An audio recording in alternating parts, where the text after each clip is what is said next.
Баршаңызға сәлем, мен YouTube каналыма қош келдіңіздер. Каналға тіркеліп қолдап отыруды ұмытпаңыздар. Бүгін сіздермен маш қуырдақ әзірлейміз. Маш қуырдақ өте дәмді, міндетті түрде жасап көріңіздер.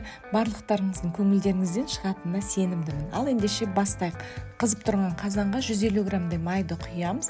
Май қызғасын, майдалап туралған етімізді саламыз. Менде жылқы етті жақсылап бір қуырып алғасын, қақпағын жауып бұқтырамыз.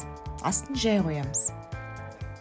Енді ет бұқтырылып тұрғанша машымызды бір жуып тазалап алып, үстіне су құйып пісіреміз 25-30 минуттай.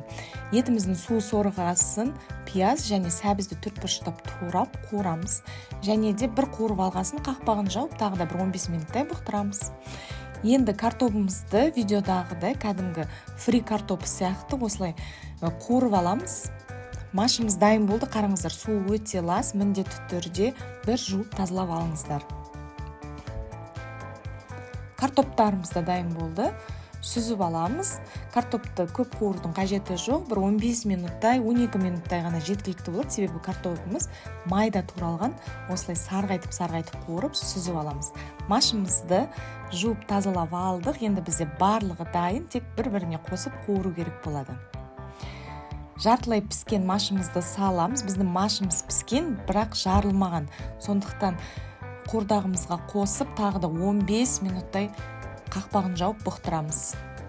Суды қоспаймыз. Қуырылған маштың дәмі ерекше дәмді болады.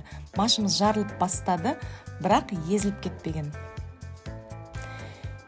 Енді картопымызды қосамыз. Картопты қосқаннан кейін астын оттың қатты шығарып, 5-6 минуттай қуырып алсаңыздар жеткілікті болады. Татымына қарай тұздауды ұмытпаңыздар. Менің етім тұздалған болғандықтан тұзды сәл ғана қостым. Осымен біздің маш қуырдағымыз дайын. Баршаңызға ас болсын. Рецепт ұнаса лүпіл басып пікір қалдыруды ұмытпаңыздар. Видеоның соңына дейін көргендеріңізге рахмет. Сіздермен бірге болған мен Рахатай.